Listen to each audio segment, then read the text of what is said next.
everybody. I would like to welcome you here to this town hall this afternoon. Town hall which is on rebuilding Ukraine, built to last towards a comprehensive recovery plan for Ukraine. Although the war is not over yet, it's very important to start Ukraine's recovery now. The citizens of Ukraine need a silver lining. You know, this is the motto of this Munich Security Conference, with all the doom and gloom. Where is the silver lining? And this is what we are discussing here today. We have to make long-term recovery plans now for when the war ends. It is very good that the European Union plans to use revenues gained from frozen Russian financial assets to finance part of this recovery. I would like to thank for its tremendous support the Ministry of Economic Cooperation and Development, and in particular Minister Svenja Schulze, for supporting this MSC Town Hall, where we will have meaningful discussion during this conference weekend, and we have had that the years before, and I find this a very open, very transparent forum. The next Ukrainian Recovery Conference is to be held in Berlin on June 11th. We hope that this town hall can help prepare the ground for a productive conference, and I wish you all a good discussion. What I would also like to do is to make a small recommendation. Right next to this hotel is the Rosewood Hotel, which is part of the Munich Security Conference, and there is an exhibition on the horror of Ukraine. The horror Ukraine is enduring. The title is Deciding for Tomorrow, and I can only recommend you in a moment to go to this hotel in this open space in the middle of the hotel to have a look at this. They show photos from every day of the war and what the people have to suffer, but also the silver lining, how under these circumstances Ukrainian people still try to live their normal life and try to survive. So I would like to hand over now to Heather Conley. Heather, you are participating very often in the Munich conference, moderating, so we are very happy that you take over. So thanks to the panel, thanks to you for attending, and have a good discussion.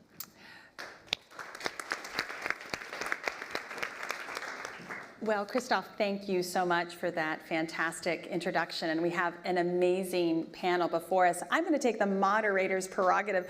I'm going to change the title of this. It's Build to Last, but I think we are building a better Ukraine. And exactly as Christoph said, amidst very sobering news, there's also some very positive news, and I think this is the hopeful answer to that sobering news, both today and well into the future. And as our name suggests, the German Marshall Fund, as a living memorial to the Marshall Plan, we understand that power of hope. So we are going to have a very hopeful conversation today. So if I can first turn to you, Deputy Prime Minister Oleksiy Kubrakov, the Deputy Prime Minister for Restoration of Ukraine, as well as the Minister for Communities, Territories, and Infrastructure Development. Just the title alone makes one tired to understand how many responsibilities that you have. Deputy Prime Minister, I'd love to start with you and help us understand what are the most pressing priorities for you for Ukraine's recovery. You've put forward 6 priorities. The work that you've been doing on the Black Sea is extraordinary. So I want you to help us know what is the most pressing, but then tell us what we aren't discussing that we need to discuss that will ensure Ukraine's strong recovery and reconstruction. So over to you. Thank you very much for your question. I think during this year, you're absolutely right. We mentioned 6 priorities. Yesterday we presented our DNA 3 report together with World Bank, United Nations, European Commission. But I would start from first of all, first priority, it's our economy recovery. We were successful. Thank you very much. You mentioned our operations in Black Sea. Ukrainian humanitarian corridor was established, and the good news is we are coming back to pre-war figures in our key export industries: agricultural, steel industry, some other goods. We have started export, we're renewing export, and this making us stronger. She figures during November, December of last year, they're very optimistic. As a first sign, we see volumes of goods is growing by Ukrainian railways company delivering everything to seaports, and this was first indicator. But in January, we see that tax revenue higher than it was predicted in the budget on 25-30%. It depends on groups of goods, but in general, it's higher than even we expected. So what we need to develop our export routes to increase capabilities, capacity of existing border cross checkpoints, to open new border cross checkpoints, to diversify export-import routes, because again, let's be honest, our logistics system after 24th of February 2022 will be completely different. It's been completely different, and we will rebuild it in a completely different way. We are working on, became part of TNT network, our Ukrainian railways company working closely on new projects. This year we will start construction of first European standard lines, European standard gauge, again with participation of our partners from EBRD, European Investment Bank. In direction to Poland, we will connect our system with European network. So, I mean, we need to continue this direction. Second priority is housing, because if we want to come back our people outside of Ukraine, we have millions of people, internally displaced people from temporary occupied regions. Again, we need to answer on this question as well. Last year, we started several programs. We started an e-restoration program. Probably you know that we have quite successful digital tools, DIA application, each citizen using, but we started providing so-called marked money for small repairments for our citizens. It's very transparent mechanism. And right now, more than 40,000 families, they already received this money. Actually, we are using, as a source for this, we are using money of arrested money of Sberbank Russia in Ukraine. And it's fair, I think it's about justice. So they destroyed these houses, we are using their money to pay, to repay compensation for our people. So, third direction, social infrastructure. Again, we cannot expect from our people, if they're coming back to the occupied territories, like if we can repair houses, but they have just somehow to provide, we have to provide some basic healthcare services, we need to provide education services for their kids if coming back to normal life. So social infrastructure, energy sector, it's still the question, and recent attacks on our energy sector, they just proven that Russian, they're still trying, they have different aim right now. If previous years they were trying to, the aim was just during the winter to frozen Ukrainians, like millions of people. This time they're trying to destroy our economy, they're trying to disconnect from energy grid our key industrial regions. It's like very precise targeting from them, but the good news that our homework together with partners, I mean with G7 countries, with all our allies, I mean was done pretty good. I mean, and we are much more stronger this winter despite all those challenges and attacks. Again, it's just, it's not, I'm not saying that we are protected all energy sector, grids, etc., but just we need to continue this work. You ask, I'm trying just to finish regarding your second part of question, what we are not discussing. I think we are, I mean, fortunately, last weeks it started discussed more. I mean, I'm saying about arrested Russian assets, because I understand like people of your countries that like taxpayers, that it probably sometimes it's not fair. I mean, if there are like country who destroyed other country, again, it's a question of justice. They have to pay, and there is a source. I mean, and then we need to fix all those mechanisms. This is not like about legal question. And second, I think we need more focus, more discuss on involvement of private sector in restoration of Ukraine. But again, this discussion should be fair, because we understand if like there are travel bans in all of your countries to your businessmen to visit Ukraine, to start operations in our country. I mean, it's quite complicated to expect. It's almost impossible to expect from private sector that they will start some operations in Ukraine right now. Again, but I am very grateful to all businessmen, companies, international companies especially, which were presented in Ukraine before the war, which are still operating in Ukraine, and some of them, they are increasing investments in Ukraine, in our infrastructure, in our projects in Ukraine. They're opening, they're expanding, so thanks to that. Thank you very much for your question. Thank you. Deputy Prime Minister, thank you. Incredible outlay of critical issues. Get that private sector engine going, get the regional infrastructure to help support that. Strong message on housing, a human-centric reconstruction, and Russian assets and travel advisories, which we're going to come back to, so thank you so much. Minister Schulze, Federal Minister for Economic Cooperation and Development. One of the most pressing issues this year for Ukraine's recovery is the Ukraine Recovery Conference, which we are so grateful that the German government is hosting.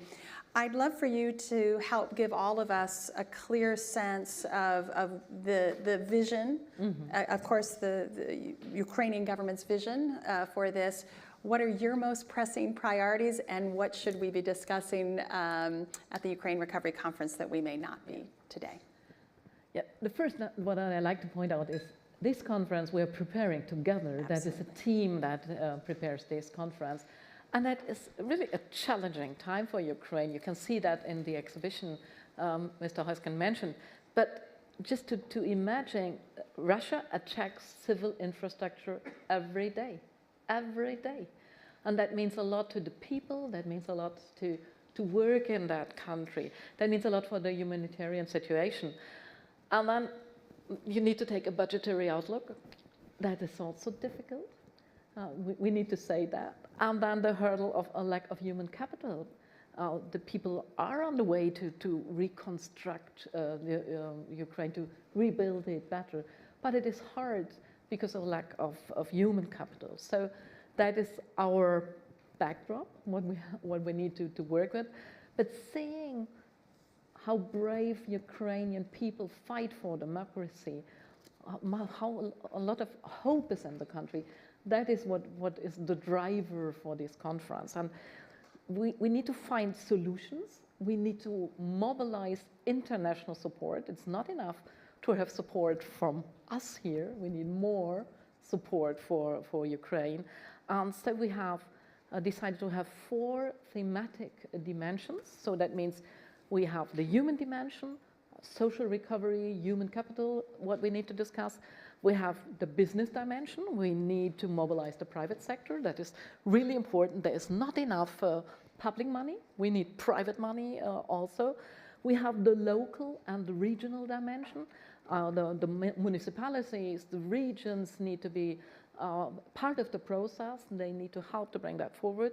And the EU dimension. We want Ukraine on the way to EU to support that, to bring forward the necessary reforms. So we have these 4 dimensions in this conference.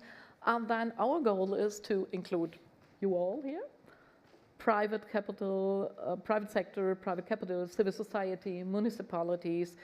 That is a whole of society approach, what we decided to do with the Lugano principles from the conference before. So an important part of the conference will be a recovery forum. That is an integrated part, and this recovery forum, that is like a marketplace to provide exhibitions, to make matchmaking to Ukrainian, to German, to international stakeholders. And then we want to arrive to reach concrete deliverables. That is not a pledging conference, but we would like to develop a business development fund with systematic financial instruments for the support, for example, for SMEs, or support local reconstructions. Therefore, we intend to set up a hub to provide municipalities with information or with funding or with training. And these kind of partnership, these kinds of working together, these kind of long-term engagement, that is what we need to bring forward. And then digitalization, you mentioned that before, Minister, in digitalization, for example, this platform, Dream for building projects, bringing projects forward, that is something that Ukraine needs to show on where we can learn from, having an exchange, not only in a one way, but in both directions. We can learn a lot from the digitalization projects Ukraine brings forward, and that's also part of this conference. Absolutely. Well, Minister, thank you again. A very human-centric, you can feel that private sector enthusiasm and being a place of that marketplace, that matching, very exciting. But you were perfect segue talking about the EU dimension. So I feel like you all are passing the baton quite beautifully. Thank you so much. We're delighted to have Valdis Dombrovskis joining us, Executive Vice President for an Economy that Works for People, the European Commission. Executive Vice President, thank you so much for joining us. I would love for you to draw you out a little bit on the EU dimension. The European Council had a very powerful message providing 50 billion euro for the macroeconomic assistance for Ukraine. But I think as we heard the Deputy Prime Minister say, this is a very proactive approach by the Ukrainians, despite all of the challenges, to proceed very clearly with urgency towards its EU membership and integrating it, reaching those standards. Help us understand, from your perspective, that process and the impact of drawing Ukraine closer to the EU for the EU's economic vibrancy. Indeed. First, obviously, we cannot lose the sense of urgency. Yes. And there are a number of things which Ukraine needs right now. Military support, financial support, obviously support also to keep the economy going. And that is what we need to focus, obviously, now in this very short term. There are some positive messages coming these days from Europe, with Germany and France signing security partnerships with Ukraine and announcing new military aid packages. You already mentioned the 50 billion euros Ukraine facility, which is now agreed by EU member states, and we are working so that we can start first disbursements, pre-financing already in early March. So, and we need to keep this mobilization, obviously. We hope a lot that also the debates in US and Congress will come to the positive end, and we can count also on US contribution to this. We know the support provided by other G7 countries, so and all this is needed, and all this is urgent. So we cannot lose this immediate focus on urgent needs. Also, if you look at our Ukraine facility, so provisionally we have distributed it out of 50 billion, 33 billion are, so to say, to cover the current financing needs, so macro-financial assistance type of instrument, and 17 billion in forms of grants is already to focus on reconstruction. But of course, while not forgetting about this urgency, we also need to have this longer-term perspective.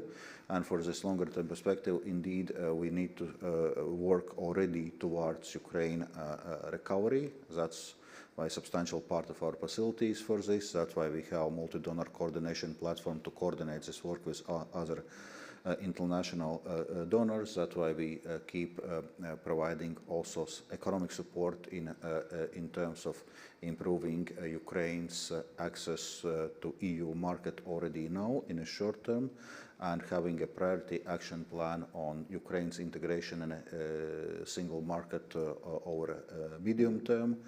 That's why we're looking how we can facilitate private investment into Ukraine, and one of the important topics is war insurance, where from European Commission side we are also supporting with guarantees the EBRD pilot project in this, where a number of member states are doing certain things through the export credit agencies and other initiatives. But it's very clear that for private sector the risk and risk perception is very high, and this needs to be addressed. Then talking on Ukraine's EU membership, clearly that provides a very clear political signal to Ukraine that the future of Ukraine is in the EU. So the decision has been taken to start accession negotiations with Ukraine, so it actually gets practical.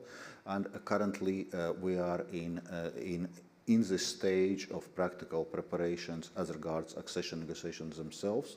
Okay, it's not an easy and a fast process, but we are starting this process. And as I was mentioning, in parallel, we're already working how to closer integrate Ukraine into the single market. Fantastic, thank you. Well, again, perfect segue in talking about the EBRD and the critical role of financing.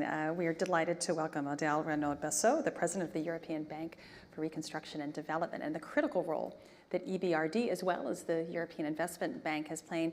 Adèle, I would be very grateful, again, for your perception. When we last talked here at the Munich Security Conference last year, needing more capital, needing more energy, more focus to help Ukraine. Where are we now? What are your priorities for the EBRD in Ukraine this year? And what do you want us to be talking about when it comes to getting EBRD even more engaged in providing that critical financing? So thank you very much. It's a pleasure. Oops, there you go. It's a pleasure to be here and to discuss this very important and essential issue, I think, for all of us.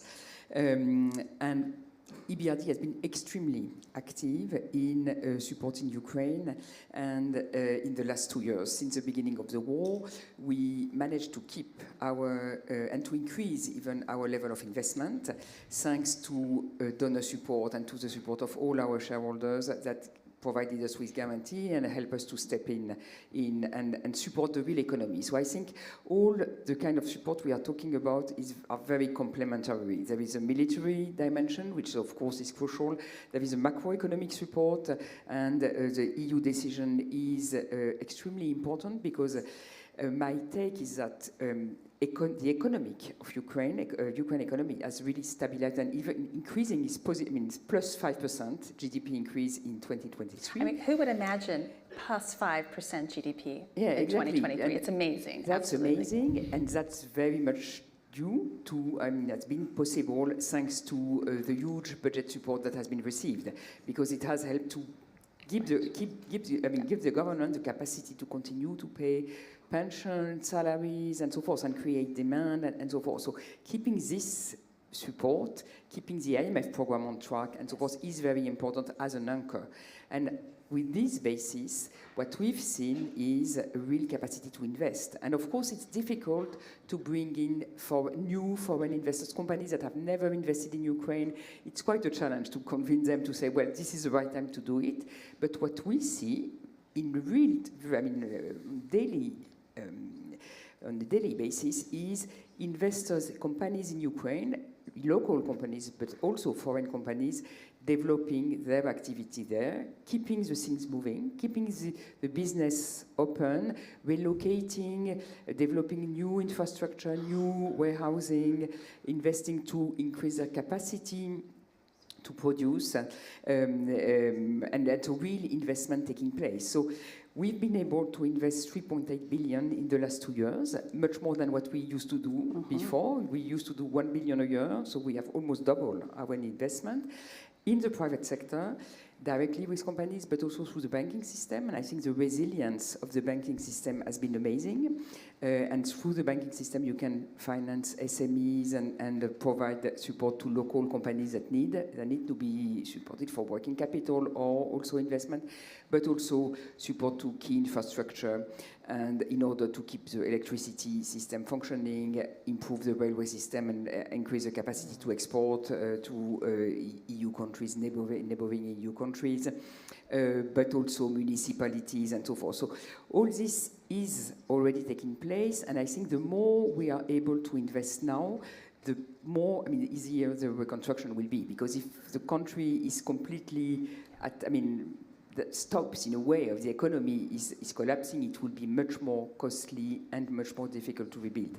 So I think that's why we need to keep really the focus on the short term and doing that hand in hand with reform. And I think one lesson for me is that at the beginning of the war, you know, my expectation in terms of reform were very low. I was thinking, well, a country in a war, how can reform can get on? I mean, how can you focus on something else than fighting the war? And what Ukraine has been doing, and with the support of partners and with the EU perspective, I think that's also a very important driver, is to keep on reforming itself to improve rule of law, fight against corruption. We work with a lot of SOE, and improving state-owned enterprise governance is an activity we are continuing, developing programs against corruption, enhanced procurement system, and so forth. And so this capacity to continue the reform agenda while fighting the war and while dealing with the emergency of the situation has been very important and is an important pillar of what we can continue to do. So our intention is 2024 is to continue on this pace and to really continue our support to Ukraine. A very good news for us and a signal, I think, of the continued support from shareholders and commitment to support Ukraine is that we've got a capital increase that enable us to take the risk on our balance sheet without having needing guarantees, and that will enable us to continue with this level of support we have and to increase it further with reconstruction. So I think that's, I mean, in the years to come, in the 5 years to come, our assessment that we can invest between 7.5 and 15 billion in the real economy. So that's, I hope that will be helpful, and we do that in coordination with all the partners, the EU, bilateral donors, and the other IFIs. I'd love to hear more EBRD and strong reform. Those are two very powerful messages. We are delighted to have with us Secretary Penny Pritzker, Special Representative for Ukraine's Economic Recovery at the Department of State. You arrived in this position in September and brought enormous energy and focus. So I'm going to ask you the same question. What are your most pressing priorities in support of Ukraine's recovery and reconstruction, and what should we be talking about that we aren't? So those are the questions to you. Well, I think that you know, some of the most pressing priorities are, first of all, acknowledging and celebrating the accomplishments of the Ukrainian people in a very dire, very difficult situation. And yet, as we've talked about, their economy continues to grow, and the people demonstrate enormous resilience. And so we need to never forget to continuously celebrate and raise that up, because what it demonstrates is... Yes, absolutely. It demonstrates, even in the darkest times, the potential for the Ukraine. And I think that that is, and what all of us are talking about here, the work that we're doing is really today trying to attract the private sector. But fundamentally, the private sector is saying to many of us, there's a lot of foundational work that needs to go on before we're going to come rushing into Ukraine. Set aside, you've got a hot war going on, but they're saying to all of us, I need insurance products, I need guarantees, I need financing instruments, I need reform, I need it not just in law but in practice. And I need a financial sector that's developed and developing such that I know that if I were to invest, there's going to be refinancing, there's going to be ability to grow, et cetera. And of course, I've talked with the Deputy Prime Minister, and he's completely committed also to the issue of travel. If people can't get in and out of the country to both explore, to see for themselves what is actually going on, then they're not really going to make investments. And so I think there's and there's another, I think, area where we need to be focused, which is alternative dispute resolution. As the court system is developing itself, as reform is taking place, that's going to take time. In the meantime, you want to take away an excuse for an investor by saying, no, we've got an alternative dispute resolution system set up that then can morph into a Ukrainian system over time. So I think that there are, those are sort of in general overarching issues. I think then you go to by sector, and the Deputy Prime Minister is working very hard to define the sectors where not only does Ukraine have an authentic right to win, but there's a rich, deep market for the products. And with that, and you know, there are some of the sectors that are obvious to all of us, whether it's agriculture or technology or the defense production or transportation, logistics, or metals, minerals, and mining / steel. These are areas where Ukraine has so much to offer to be a part of Europe and to enhance Europe's competitiveness. And so I think that those are the areas where I think that there's a lot of work that is going on. I think the area to discuss is one that I think is on the topic for the Berlin conference, which is really local and regional capacity building. And that's an area that is, I think everyone would acknowledge it needs work.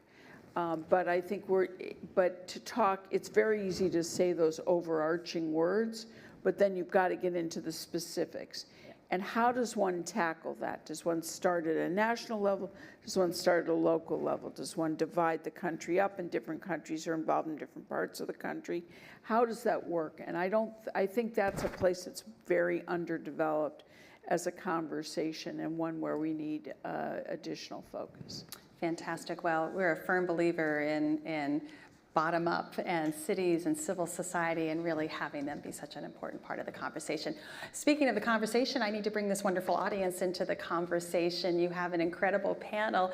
Please let me have you raise your hand. What I'd love to do is take a few questions and then do a rapid round because the time has gone by far too quickly. We need to talk much longer about this, so let us do that. And if we have some folks here, so Graham, please introduce yourself. I'm going to take two here, and then I'll take the one in the back, and then we'll come back to the audience. Please. Graham Allison, a great panel. Thank you very much for the presentations.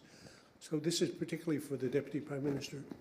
So in Ukraine, if we consider Ukraine today and Ukraine this time last year at the Munich Security Summit, I think there's been more deconstruction than reconstruction because Ukraine is the victim of a terrible war.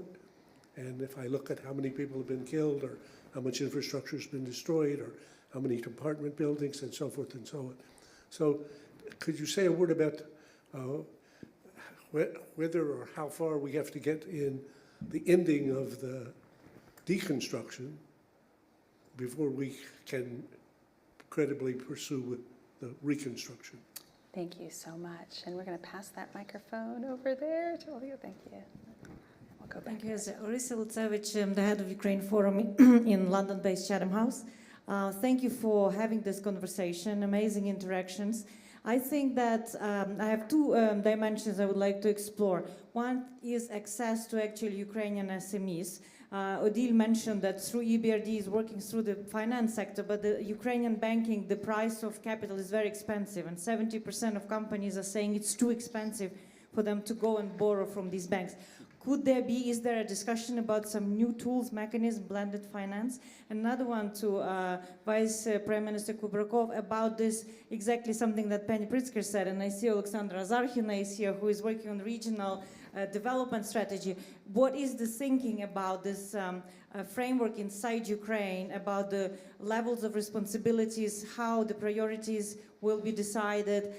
Is the conversation moving forward compared to London and where we are and where we maybe will be for Berlin? Thank you. Thank you. And we have one question back there, please. And I feel I'm totally neglecting my back. I apologize. I love this circle, but I'm being very unkind to the people behind me. I apologize. Sir. Hello, my name is Oliver Sunkel. I'm a professor at the Getúlio Vargas Foundation in São Paulo in Brazil. And I would like to know, do you see any role for the Global South in participating in the reconstruction of Ukraine? For example, is there ways to bring in representatives of, let's say, Brazil or other countries at the reconstruction conference in Berlin? I'm partially asking because I think that would be an interesting way to project Ukraine across the Global South as an opportunity also, not just in geopolitical terms, but also to attract perhaps interest among business communities, which then may in turn pressure their respective heads of state to perhaps adapt their Ukraine policy. Thank you. Wonderful question. Thank you. And yes, sir, let me bring one here. And then I'm going to have to, the microphone, coming. Thank you. Second. Thank you so much. Thank you. Sorry, and I'm very sorry for ignoring the back. My name is Andrei Buzarev. I'm from Kyiv. I'm a foreign policy expert. I have one question to Svenja concerning the displaced persons from Ukraine in Deutschland, in Germany. Thanks for your supporting, and I think I want to thank everyone, all countries, for supporting displaced persons. What is your personally the strategy of your country concerning the social support or economical integration of the displaced persons from Ukraine here? Because I think to some extent this question also connected with recovery, with reconstruction of future of Ukraine. Thank you. Thank you. Incredible questions. Deputy Prime Minister, I'm going to start with you, and I think we'll just have a rapid round and for those that had directed questions but who want to offer their thoughts. Thank you. Thank you very much for your questions. I would start from reconstruction. Definitely, yes, this war is continue. Each day we're receiving new damages, but there are some sectors which is it's critical. We cannot work, we cannot maintain our economy if we will not start reconstruction of those sectors. It's energy sector, and we were, again, I'd like to emphasize that we were much more prepared for this season. Again, thanks to all partners. I wouldn't name any partners because a lot of partners provide us electricity auto transformers, electricity generators. Some of them participated in construction of concrete shelters. So, I mean, it's huge project, and air defense as well, actually, what is also really important, providing us air defense in order to protect our sky and critical objects. So the same with housing, the same with other sectors. So yes, we can postpone some things, but it's ongoing process, unfortunately. I mean, we are reconstructing some of the sites of electricity substations. They were attacked again this year. So that's continue, and definitely our aim to win the war. And after that, we can discuss, work on real strategies, not on temporary solutions, and discuss how it will look like. Regarding SMEs, you're absolutely right. The price of capital, the interest rates are very high, and they are decreased, and thanks to National Bank, to our colleagues, but it's still very high. I understand when it's interest rates closer to 20%, I understand that any business case, that it won't work. I mean, but last year it was 28%, so it's, I don't know what kind of business can work with this. We have the program 579 for SME, for small and medium business. It was developed to support those companies, such business. Unfortunately, such programs, they cannot cover all demand. And you're absolutely right.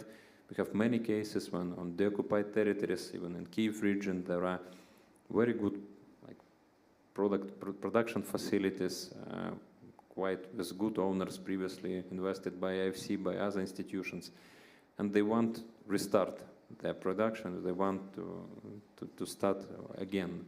They're ready to invest, co-invest by themselves, but they need loans, they need financing, and they're not suitable for 579 programs. They're larger, for example. That's the question. If be more serious, it's very serious discussion with IMF, with National Bank, with Ministry of Finance, with partners, because again, you understand that they're trying to balance the risks. Probably in some cases, I would be more risky because again, if we can avoid all risks, but at the same time we cannot count on our economy. So we need some, in some cases, but again, it's not my in my sphere. I understand that it's better to ask like our national banks, they're independent. Again, it's a serious discussion. Thank you. Thank you. Minister. Thank you. Participation of the Ukraine Recovery Conference. We need everybody on board who's helpful, and we will need a lot of help for Ukraine. That is civil society, that is private sector, that is the municipalities on a local level who could have an exchange and help Ukraine to step forward. And there are a lot of questions, there are a lot of cooperations. I was really impressed seeing cooperation on the level of municipalities. There is an exchange ongoing, and that is really helpful to enhance every level of the state, because it is a joint endeavor that we are doing there. The second question is about all the Ukrainians that we have in Germany. To be really honest, it is so helpful to have all these well-skilled persons with us, but we know that they want to go home again when it's possible. So what we try is to work on the skills for recovery, and we do that together with Ukraine. We have a very good program for skills for recovery, where we work in Ukraine with veterans, with IDPs, with young adults on skills for construction or IT or the things that are needed to rebuild the Ukraine. And we also work in Germany with all the IDPs, with all the people who are with us, to work on their skills so that they can work in Germany. That's perfect for us. But also work again in Ukraine, or go for a time to Ukraine, come back, so that that it is helpful for the people who are with us, helpful for Ukraine, and also a benefit for Germany. And that works very, very well. Fantastic. Vice President Domkus, any thoughts you have as you've heard the questions?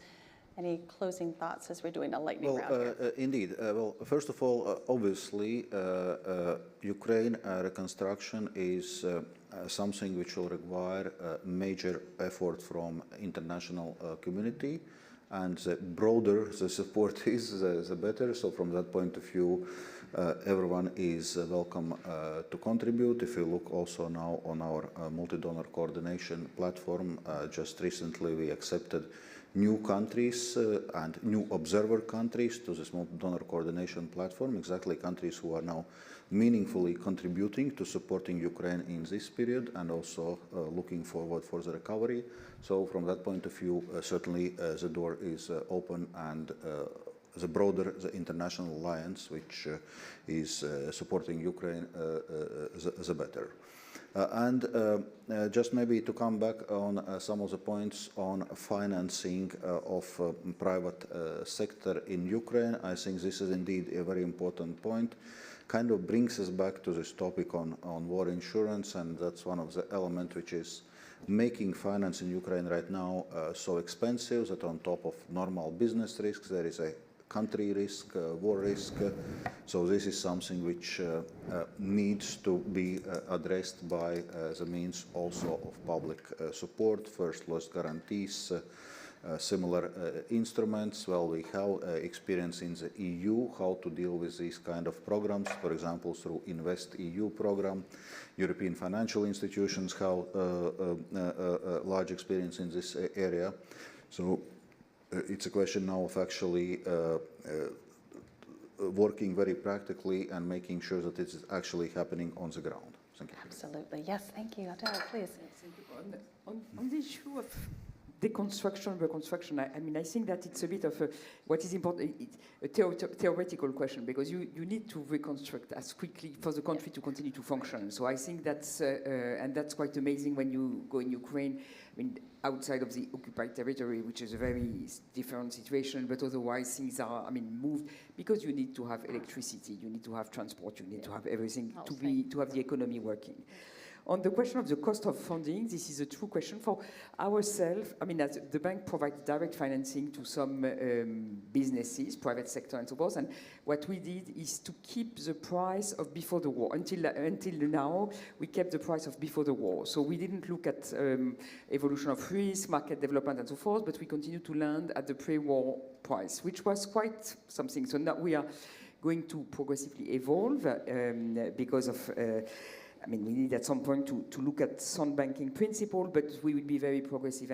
And when we work for SMEs with local banks, we work very much with the 579 program, and we provide guarantees on portfolio. So we do not give credit line, but we tell the bank we will cover half of the risk. So that helps them really to accept to take the risk of the counterpart, and this has proven very effective. But of course, it doesn't cover all the situation, and we are also working on this issue of the war insurance for transit in Ukraine to ensure in transit of transportation and so forth. It's very complex, but we are really working to find solutions which are not too costly. I think that's the objective, because otherwise today it's very, very expensive.